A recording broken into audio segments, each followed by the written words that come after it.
Mumi Fir'aun ini terjadi kerusakan pada kulitnya, nanti membusuk, harus diobati. Dibawalah mumi ini dari Mesir ke Prancis. Sampai di Prancis masukkan ke ruangan. Rupanya akal-akalan Yahudi itu aja. Sampai di situ dibuka orang tuh, ditinju si Musa Dayan. Kau yang udah mengusir nenek moyangku dulu, katanya. Ada bukunya di rumah. Kan gila itu. 3000 tahun yang lalu dendamnya nggak hilang-hilang sampai sekarang.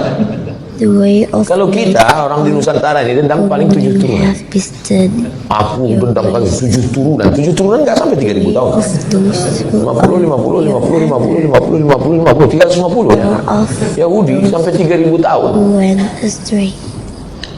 Saya sekedar penasaran aja. Nggak lah pula saya mau meninju Fir'aun. Sampai saya ke Mesir. Pergi ke samping Sungai Nil, ada di situ namanya Tahrir Square. Di situ ada museum. Naik. Where is Fir'aun? Di mana Fir'aun? Rupanya Fir'aun itu walaupun sudah mati, tempatnya di paling atas. Naiklah kami ke atas tangga, sampai ke atas pun pas mau masuk ke kamar Fir'aun itu bergetar jantung kita. Tiketnya mahal.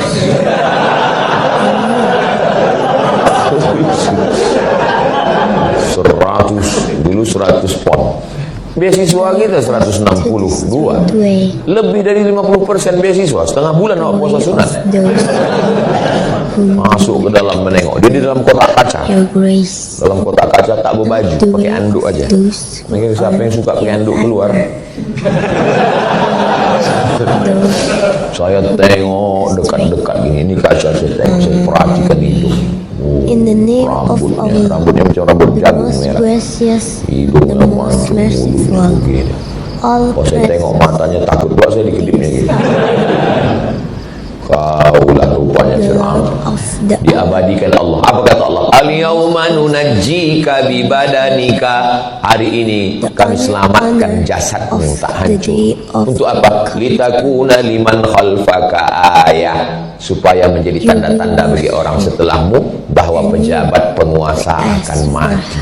Makanya perlu juga setelah pelantikan seluruh bupati, wali kota, gubernur se-Indonesia dibawa jalan-jalan ke Mesir untuk berkunjung ke Fir'aun.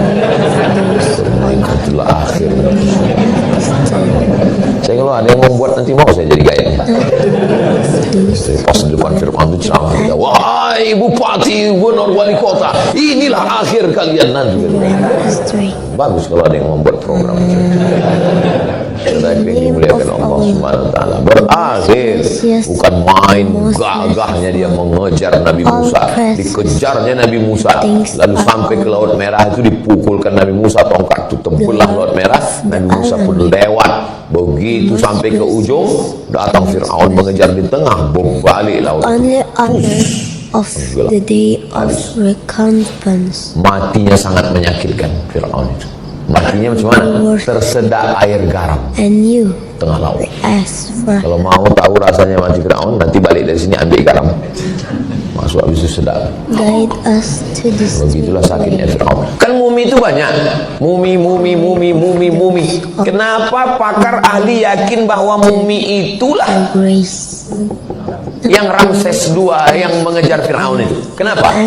Setelah digali, dibuka paru-parunya, ada garam di dalam. Paru-paru kita ini nggak akan bisa mungkin masuk air, karena setiap masuk, makanya waktu sedang minum nggak boleh ngomong. Itulah aku bilang batuk. Kenapa batuk? Karena begitu air masuk ke dalam, kita langsung otomatis menolak. Paru-paru hanya masuk udara. Ada dua saluran, saluran air, saluran udara. Maka saluran udara ini kalau diisi air dia akan keluar dengan sendiri. Tapi di dalam paru-paru Fir'aun garam. Kenapa? Masuk air garam itu ke tempat nafas, itulah mati yang paling menyakitkan. Waktu tenggelam dia apa kata dia? Amantu bi Rabbi Musa wa Harun. Aku percaya kepada Tuhan yang disembah Musa dan Harun. Itu taubat sudah tertutup. Mampuslah kau Fir'aun. Neraka Jahannam kepada Fir'aun. Inna Fir'auna wa Hamana wa junudahuma kanu khatiin. Firaun, Haman, dan tentaranya. 3. Firaun, Haman. Haman adalah orang cerdas, penasehat yang selalu menasehati Firaun untuk jahat. 3. Haman, Name of Allah. Firaun, wa Haman, wa junudahuma, dan pasukan bala tentaranya. 3 ini. Nah, hari berganti, musim berubah, pertarungan masih tetap berlanjut. Sampai kapan? Sampai akhir dunia, dan mudah-mudahan kita, anak cucu kita istiqomah. The most gracious, the most